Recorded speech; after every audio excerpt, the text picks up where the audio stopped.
Oi, gente. Eu vim aqui fazer um vídeo que eu acho importante e essencial para o canal, que é um resumo e uma breve análise do livro original de Gaston Leroux, O Fantasma da Ópera, ou Le Fantôme de l'Opéra, né, em francês. Bom, para começar, vamos falar um pouco do autor, né, o Gaston Leroux.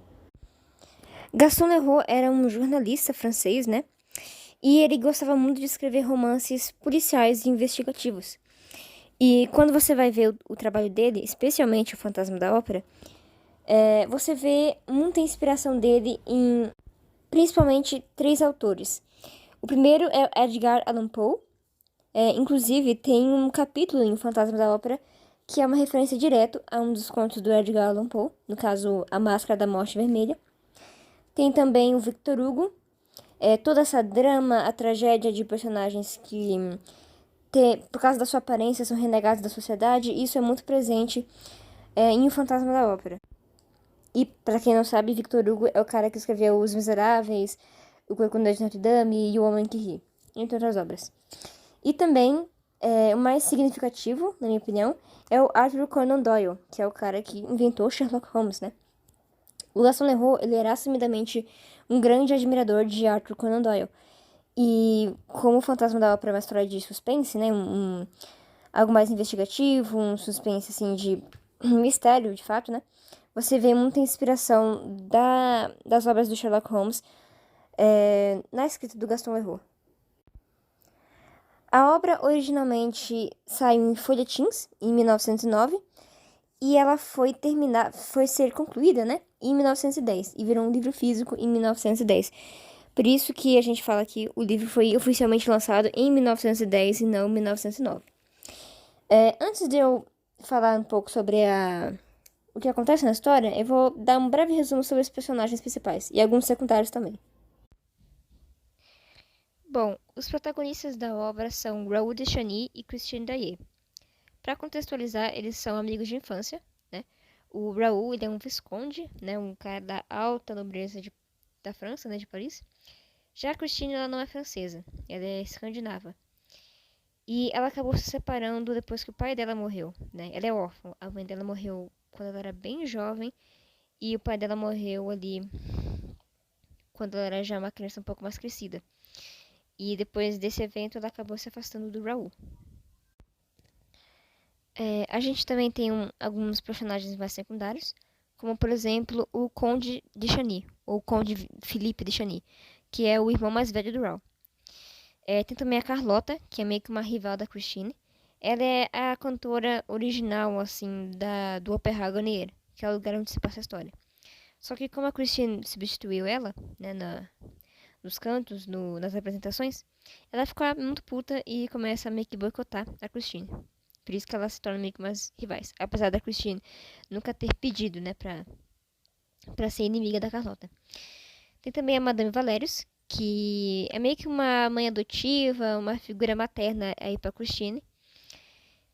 A gente tem os diretores do teatro, que são meio que os personagens meio alívio cômico da história. E que são os responsáveis por passar informações sobre as exigências do fantasma, né? Porque no teatro tem um fantasma que exige coisas e esses diretores meio que negam essas exigências. E por causa dessa negação, eles acabam sofrendo as consequências, né? Tem também a Madame Giry, que é uma lanterninha. Lanterninha, pra quem não sabe, meio que uma faxineira específica dos camarotes dos teatros. E ela tem uma relação curiosa com o fantasma, porque ela diz que o fantasma é bem gentil e bondoso e ela ajuda ele, né? Ela faz as coisas pra ele, faz os favores pra ele e ele paga ela. Não só paga, como também deixa algumas flores, uns bombons, chocolates. Então a gente vê que ele realmente ajuda ela, né? Esse lado mais bondoso do fantasma. Tem também um personagem bem curioso que infelizmente é apagado em muitas adaptações, que é o Daroga, ou o Persa, né? Ele é conhecido com esses dois nomes. Ele não tem um nome específico, né? O Persa, ele é um imigrante que veio da Pérsia, obviamente. E ele mora ali na França. E ele é um cara que tem muitas informações sobre o fantasma. Ele conhece o fantasma, ele sabe quem ele é. porque ele faz parte do passado do fantasma, né? E ele é um personagem bem misterioso durante grande parte do livro, mas principalmente na rota final ele acaba sendo muito importante. E, obviamente, o fantasma é o personagem central da história, né? Ele é o personagem mais importante, tanto que ele é o título do livro. O fantasma ele se manifesta de várias formas. Ele se manifesta como uma espécie de assombração, né? Principalmente para as bailarinas e para as pessoas que desobedecem ele. Mas também se manifesta como um anjo da música, uma voz guardiã para a própria Christine Daae, a protagonista. Porque ele ajuda ela a cantar, na verdade ele ensina ela a cantar. E eles acabam tendo ali uma relação interessante de professor e aluna, e até um pouco meio de pai e filha, dependendo de como você vê. Mas é meio que nítido que, até no começo da história, que o fantasma ele tem uma paixão pela Christine, né? E ela também tem uma grande admiração por esse ser, por essa voz. Uma figura realmente de um guardião, de um protetor. Bom, agora que eu já apresentei os personagens, vamos falar um pouco sobre a história. A história se passa em 1881, no Opéra Garnier, que é um lugar que existe na vida real, né? É a Casa de Ópera de Paris. Bom, a gente começa com um cenário onde a Ópera Garnier é vendida a novos diretores. Os antigos donos, o Debian e o Pauline, não sei como se pronuncia esses nomes em francês, tá? Me desculpa. Eles estavam cansados das exigências do fantasma. E eles passaram cargo aos personagens que são basicamente o alívio cômico da história, como eu já disse, né? O Fermat e o Moncharmin, que são os novos diretores. O Fermat e o Moncharmin, eles não acreditam na história do fantasma e, obviamente, não seguem as exigências, né? Eles desobedecem às ordens do fantasma. E quais são essas ordens? São o seguinte. Primeiro, deixar o camarote 5 privado para o uso do fantasma. Pagar 20 mil francos para esse espírito. Francos deveria ser meio que o real ou dólar da França vitoriana. E o principal, colocar a Christine Daae como a cantora principal, né? Substituir a Carlota. E essas exigências são ignoradas e desastres acabam acontecendo durante a história. E lembrando que essa lenda, né, do fantasma da ópera é espalhada principalmente entre as ratinhas, né, que são as jovens bailarinas do teatro. E elas têm certeza que um maquinista chamado Joseph Bouquet teria sido assassinado pelo fantasma, porque ele sabia sobre alguns segredos. Mas guarda essa informação porque é bem importante pro final do livro. Guarda o Joseph Bouquet, tá bom? Bom, a gente conhece os protagonistas justamente na primeira apresentação da Christine Daae. Ela está apresentando como a personagem Marguerite, né, uma personagem da ópera Fausto, e ela acaba desmaiando no momento da performance, na verdade no final da performance, porque ela estava em muita êxtase, né, em muita ansiedade, ela acabou desmaiando naquele momento. Ela tem meio que pressão baixa. Ela desmaia muitas vezes na história, então é um pouco engraçado notar isso.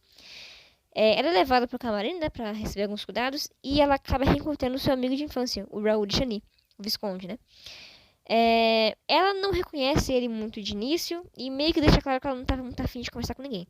Só que ele acaba insistindo e ele espia ela por trás da porta, né? Por trás da porta do camarim dela. Detalhe que o Raoul, ele é, tipo, bem ciumento e bem possessivo e chega até a ser um stalker, tá? Porque a Cristina, ela fala que não quero conversar com você, quero ficar sozinha, quero... Só que ele não obedece porque ele é um completo doente. Mas enfim, nessa cena aí do camarim, ele se esconde atrás da porta e ele observa uma conversa entre a Christine e uma voz de homem misteriosa. E o diálogo é o seguinte, abre aspas. A voz fala assim, Christine, você deve me amar. E a Christine responde, como você pode dizer isso a mim, que só canto pra você? Aí a voz indaga, você tá cansada? E a Christine responde que, hoje à noite te dei minha alma e estou morta. Então sim, ela tá bem cansada. E aí a voz responde em um tom bem de ternura e de preocupação.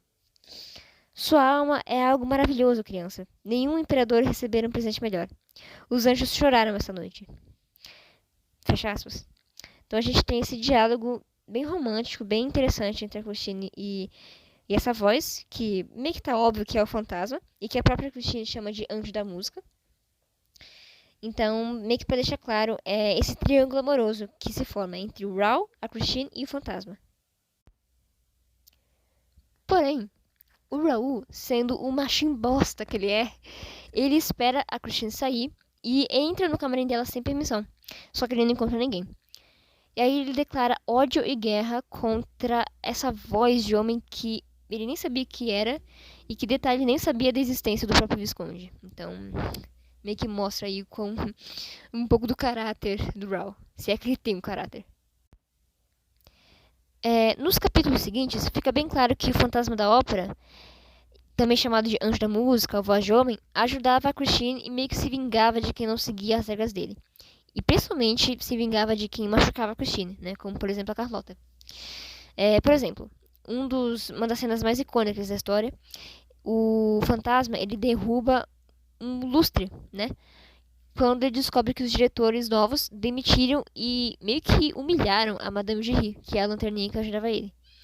E nesse mesmo dia, como a Carlota cantou no lugar da Christine, ele consegue envenenar a garganta dela de alguma forma, fazendo ela soar que nem um sapo. Ele basicamente destrói a performance da Carlota. Ele também acompanha a Christine até o cemitério do pai dela, né, onde o pai dela estava enterrado. E ele toca a ressurreição de Lázaro no violino, mostrando de fato o carinho, né, e o amor mesmo, né, que ele tinha por ela. Porque ele era meio que um guardião, um protetor, né, um guia. Só que esses momentos entre a Christine e o fantasma, eles acabam sendo atrapalhados pelo Raoul, porque ele se sente no direito de infernizar a vida dela e lutar contra o rival que ele nem mesmo vê. Por isso, em muitas cenas, ele assedia a Christine e até humilha ela, inclusive na frente da mãe adotiva dela, né, a Madame Valérius. Ele passa o livro inteiro fazendo slut shaming com a Christine, que é basicamente maldizer uma mulher por ela ser supostamente promíscua ou lasciva. Machismo, né, o famoso machismo. Em diversos diálogos, ele mostra um certo desprezo pela Christine e, de certa forma, um comportamento meio doce. Até porque ele quer casar com a Christine, ele tem interesse dela, mas ele fica afastando e maltratando ela em muitos momentos. Por exemplo, no capítulo O Misterioso Coupé é onde mais tem diálogos problemáticos do Raoul. Eu vou ler alguns trechos, né, desse capítulo aqui. Abre aspas. Ah, como era miserável, pequeno, insignificante, o tolo senhor Visconde de Chany, pensava Raoul, com raiva. E ela, no caso a Christine, que criatura audaciosa e satanicamente depravada. O cara chama a mina que ele gosta de satanicamente depravada por ciúmes, basicamente.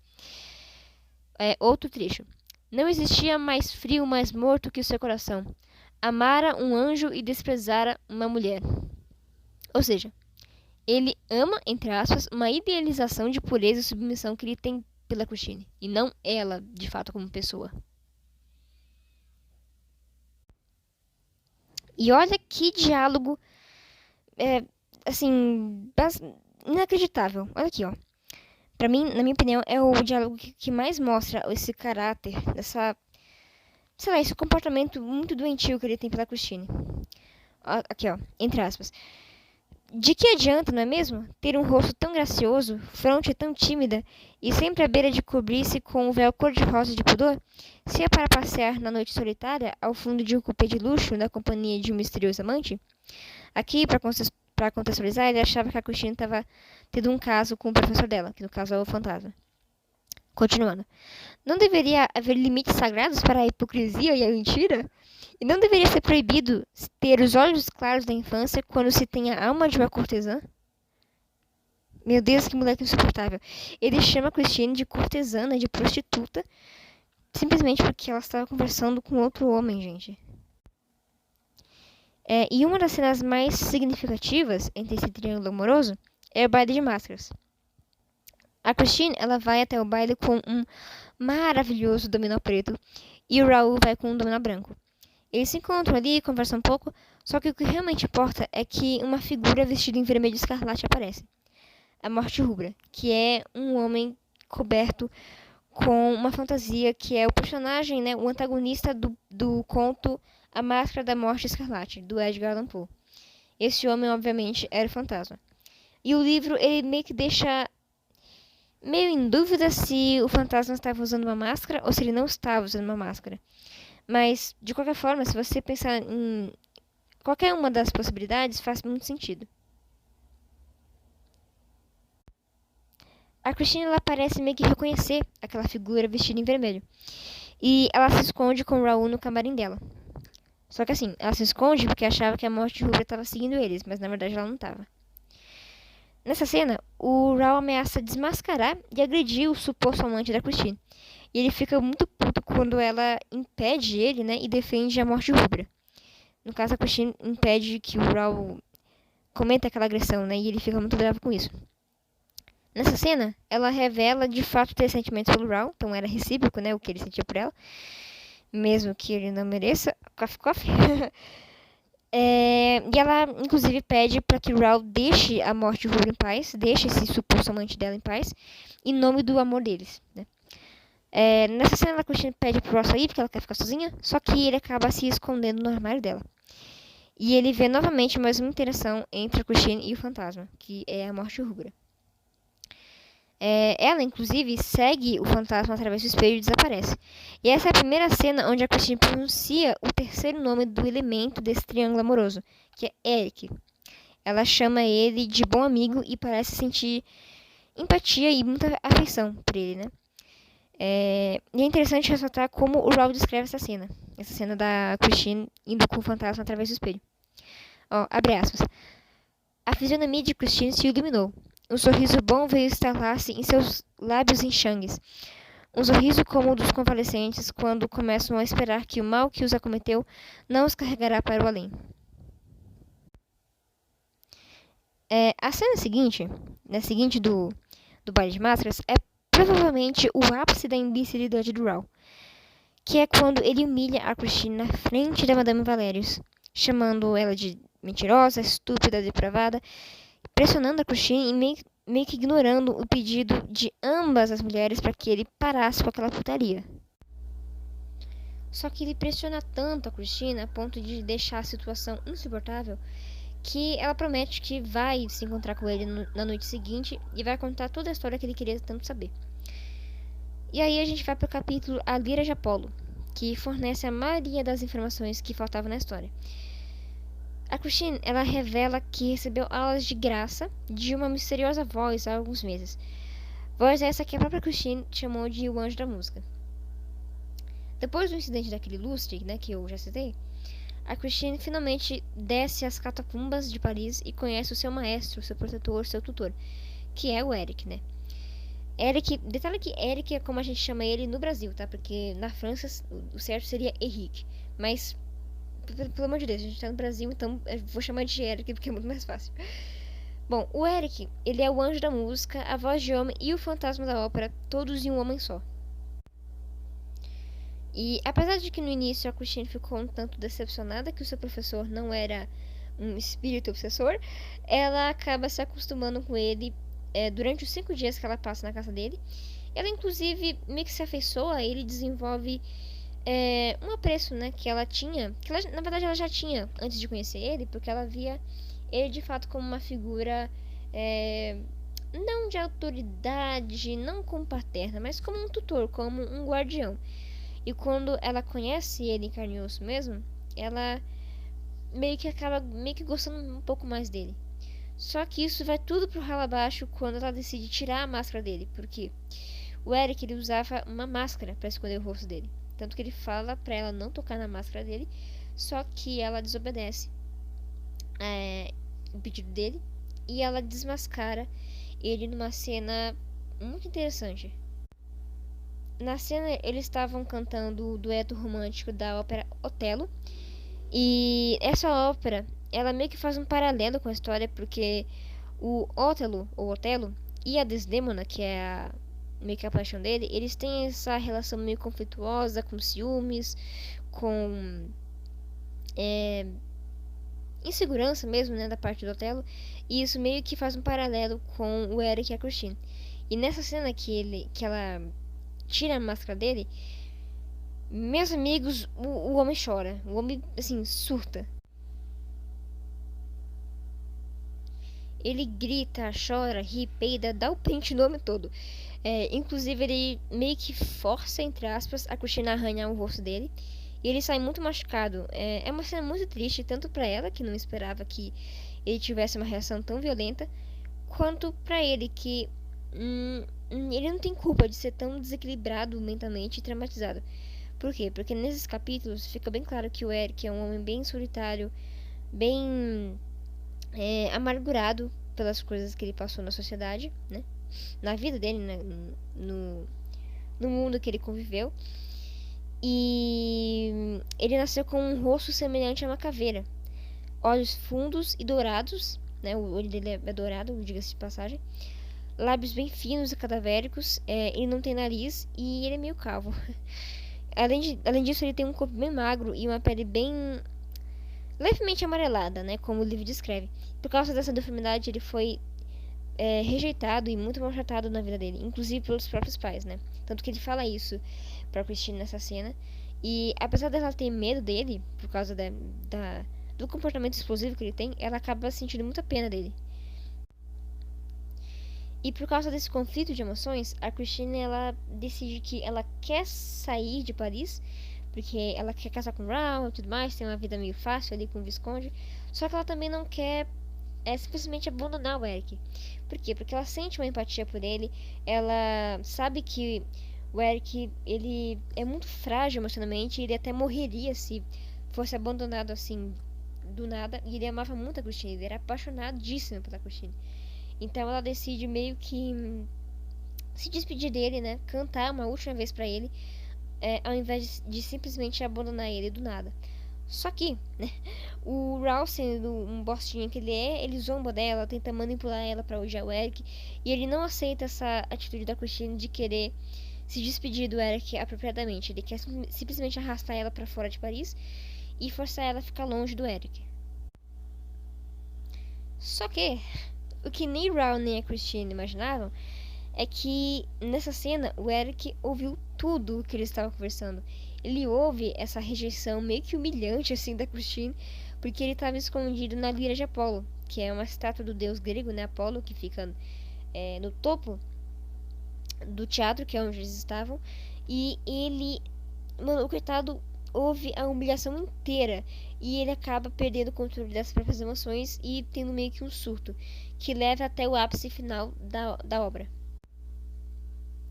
Então, no dia seguinte, a Christine vai fazer a apresentação de Fausto, só que ela é sequestrada no meio da apresentação, porque o Eric, né, meio que perdeu completamente o controle, perdeu os parafusinhos da cabeça. Ele já tava meio lelé da cuca depois de tudo que ele sofreu, e quando ele é abandonado pela Christine, ele se sente assim, sem esperança, acaba tendo esse ato impossível.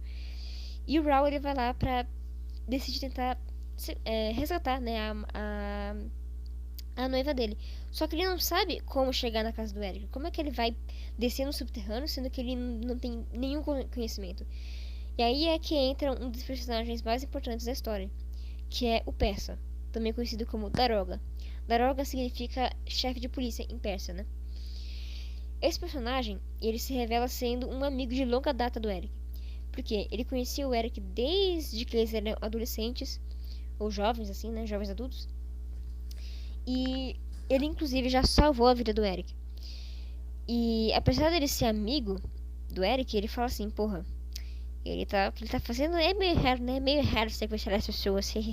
Então eu vou te ajudar, Raoul. Ele vai e ajuda o Visconde a tentar resgatar a Christine.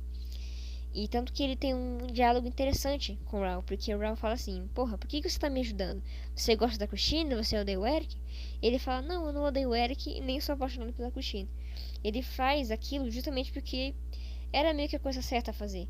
E também porque, assim, algumas pessoas têm a impressão de que ele e o Eric têm uma relação meio homoerótica, meio um negócio assim, meio subliminar, o que era comum na época, né? Se você lê muitos livros da literatura gótica, que o Fantasma da Ópera faz parte, existem alguns subtextos meio homoeróticos entre alguns personagens, mas não tenho como comprovar que isso é canônico. De qualquer forma, o Daroga, ele é um personagem que tenta ajudar todo mundo, inclusive o Eric.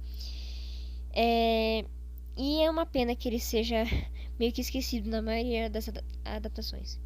Mas enfim, voltando à história. O Raoul e o Persa, eles descem nas catacumbas pra resgatar a Christine. Mas o plano deles dá muito errado, porque eles caem, que nem jaca podre, dentro do quarto dos suplícios, que é basicamente um quarto estilo floresta africana que o Eric construiu na casa dele. Bom, por que esse quarto existe? Porque o Eric, ele é um mestre em ilusionismo. Não só em ilusionismo, né? Ele é um gênio da música, um gênio da arquitetura. O que ele tem de feio, ele tem de inteligência. Deus recompensou ele, apesar da figura, ele é muito inteligente. E como ele é uma pessoa muito traumatizada, ele acaba construindo essa câmara de tortura para que as pessoas caiam lá dentro se quiserem invadir a casa dele, né? Então meio que um mecanismo de defesa. E é nessa cena aí do quarto dos suplícios que o Percy descobre que o Joseph Buquet, né, o maquinista que eu falei lá no começo do vídeo, que teria sido assassinado pelo fantasma, na verdade ele não foi assassinado. Ele cometeu suicídio ali, né, na câmara de tortura, e o Eric não é responsável pela morte dele. Basicamente isso.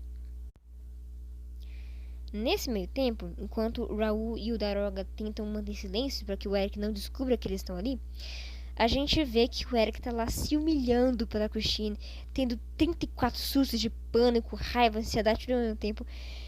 Ele implora pra ela que ela dê uma chance pra ele, né? Que ela dê uma chance pra que ele faça ela feliz, pra que ela case com ele. E ele fica se desculpando por coisas que ele nem mesmo fez. Ele chora aqui um horror. Não sei como é que esse homem não morre desidratado de tanto chorar. E ele solta um dos discursos mais emocionantes do livro. Ele fala assim, ó, abre aspas: quero ter uma esposa como todo mundo. Iremos passear aos domingos. Inventei uma máscara que me faz parecer como um rosto ordinário. Ninguém sequer olhará para trás. Você será a mais feliz das mulheres. E cantaremos para nós dois até morrermos. Está chorando? Tem medo de mim?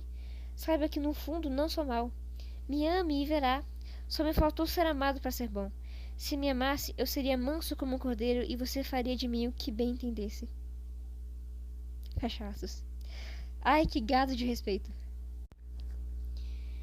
Bom, a coitada da Cristina, ela fica encarando ele com uma cara de cu, enquanto ele se lamenta, enquanto ele se humilha. Mas, de qualquer forma, o ápice da tensão do livro é quando o Eric descobre que o Darog e o Raul estavam dentro da casa dele, né? E ele ameaça simplesmente explodir a ópera inteira. Ia morrer todo mundo, incluindo ele mesmo. Ele tava tendo lá o susto, ele não tava bem da cabeça, não. Ele fala assim, ó, ele tem uma proposta pra Christine. Existem 2 alavancas na casa dele. Uma de gafanhoto e outra de escorpião. O gafanhoto, ele aciona barris de pólvora que estavam debaixo da casa dele. Um pouco debaixo, assim, da câmara de tortura. Câmara de tortura, quarto dos suplícios, enfim, não importa o nome. Se a Christine girasse o escorpião, a alavanca de escorpião não, perdão. Se ela girasse a alavanca de gafanhoto, ela não casaria com Eric e explodiria a obra inteira, porque a alavanca aciona fogo que ia queimar a pólvora e explodir tudo. Já, se ela girasse a alavanca de escorpião, ela aceitaria casar com Eric e ela ia livrar todo mundo, porque a água do rio subterrâneo, ela seria meio que acionada para molhar toda a pólvora que tinha debaixo da casa dele. E aí ficaria impossível dele explodir a ópera. Só que ela casaria com ele, né? Ela aceita casar com o Eric, ela puxa o escorpião, salva todo mundo. E a água quase mata o Darog e o Raul, porque ela fica muito alta, só que tá tudo bem, o Eric resgata eles e deixa eles não numa prisão, ele deixa ele num quartinho ali que ele tinha, pra que eles ficassem ali meio que apesar deles que eles estavam conscientes depois da água, quase ter afogado eles estavam ali meio que cuidados, né? Então ele deixa eles ali meio que isolados no quarto e ele vai falar com a Christine, porque ela aceitou casar com ele. Lembrando que nesse momento o livro corta para o relato do Persa dias depois desse acontecimento. Só que eu vou contar de uma forma linear para não ficar muito confuso. Depois dele ter resgatado o Persa e o Daroga, a Christine, ela realmente escolheu ser a esposa do Eric, até o fim. E ela estava tão comovida pela dor do Eric que o medo dela simplesmente desapareceu. E ela deixa o Eric beijar a testa dela. E ela beija a testa dele também. E os dois começam a chorar juntos, eles se abraçam, as lágrimas deles se misturam. É uma cena muito emocionante, de quebrar o coração mesmo. E ela sussurra no ouvido dele, pobre e infeliz Eric, né? Ela fica lamentando ali o fato do Eric ter sofrido tanto na vida e ser uma pessoa meio descontrolada na cabeça. E o Eric percebe a merda que ele fez e ele deixa a Christine ir embora com o Raul. Inclusive, ele dá o anel que ele tinha de meio que lembrança. Ele dá esse anel pra Christine pra ela usar como presente de casamento, né? Depois ele conta esse relato ao amigo dele, né? O Daroga, o persa. E ele se despede dizendo que ele já tinha alcançado a felicidade do mundo, ele já tinha meio que se redimido e ele iria morrer de amor. Meio que uma expressão assim meio exagerada, mas basicamente é isso. E eu acho que essa é a cena que prova a grande diferença entre o Raul e o Eric. O Eric reconhece os próprios erros e conserta o que ele fez de errado. Sem contar que, convenhamos, o Eric tem motivos para ser descontrolado da cabeça diferente do Raul. Essa cena de redenção é muito trágica e muito emocionante porque um simples ato de afeto e empatia fez o Eric reconhecer os erros dele e se sentir digno novamente, né? Tanto que ele fala que a Christine fez dele um homem novamente, então é muito, muito emocionante. Eu vou até ler um diálogo aqui que o Eric fala nesse momento, assim, ó. Abre aspas. Escute, Daroga, escute bem isso. Quando eu estava aos pés dela, ouvi o que ela dizia. Pobre e infeliz Eric. E ela pegou minha mão. Não passo de um cão sarnento disposto a morrer por ela. Creia-me, Daroga. Imagine que eu tinha um anel na mão. Um anel de ouro que eu havia lhe dado. Que ela perdera e eu encontrei. Uma aliança, só isso. Coloquei em sua mãozinha e disse: Veja, tome para você. E para ele. É meu presente de casamento, o presente do pobre infeliz Eric. Sei que amo o rapaz, não chore mais. Ai, meu Deus, tão triste. E, bom, depois disso eu acho que vocês já sabem o que acontece, né?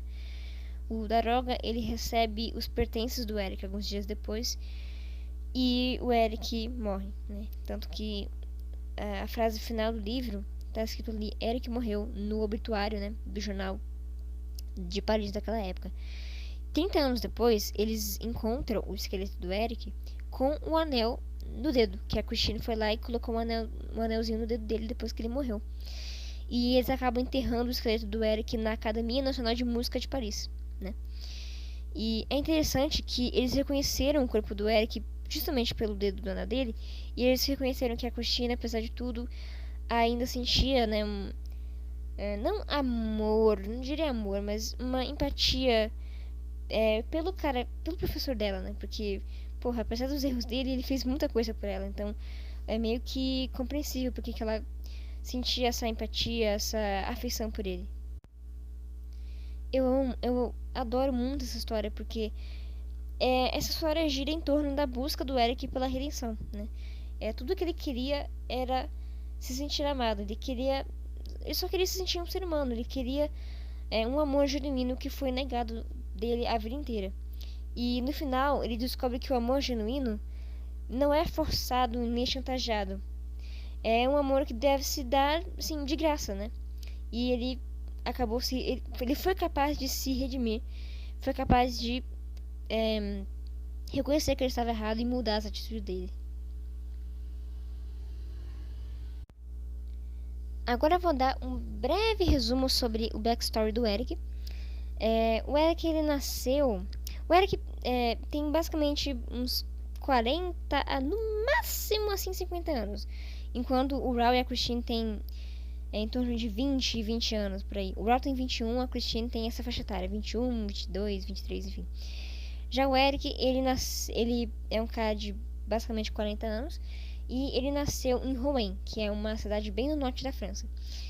Ele foi rejeitado pela mãe dele. A mãe dele odiava ele, ela abusava emocionalmente dele. E ele acabou fugindo de casa ainda muito jovem por não aguentar aquelas coisas que ele passava na casa dele. Ele meio que se alinhou não, né? Se alistou num circo de horrores. Circos de horrores não eram legais naquela época. E eles se apresentam como a morte viva, né? O cadáver ambulante, a morte ambulante, enfim. Ele foi muito maltratado nessa época do circo e ele era visto como uma aberração por todo mundo, né? Apesar disso, ele era um completo gênio. Ele era músico, arquiteto, ilusionista, tudo de bom que você imaginar o Eric era. E ele acaba sendo levado para trabalhar como bobo da corte e também um arquiteto lá na Pérsia, né? Que é um país que hoje se chama Irã. Na Pérsia ele conhece o Daroga, que é o amigo dele, o único amigo dele, na verdade. Só que, apesar de ter alguns momentos bons entre eles, o Eric continua sendo escravizado na Pérsia, né? Tanto que um dos trabalhos dele era perseguir politicamente, perseguir inimigos políticos do Estado e, inclusive, colaborar com o assassinato deles. Então ele fica com muito trauma porque ele era escravizado e obrigado a viver nesse mundo de horror e violência, né? Ele acaba meio que pulando, que nem pipoca, entre alguns países do Oriente Médio, porque ele foi ameaçado de morte. Quando ele terminou de fazer as construções para o rei da Pérsia, ameaçaram matar ele, porque ele sabia dos segredos, né? E ele acaba fugindo com um amigo dele. Caralho. Depois disso, ele acaba voltando para a França, né? Que é o país de origem dele. E ele ajuda na construção do Opéra Garnier, que é o lugar onde se passa a história. Detalhe que o Opéra Garnier foi construído em 1875. Então o Eric já estava vivo nessa época.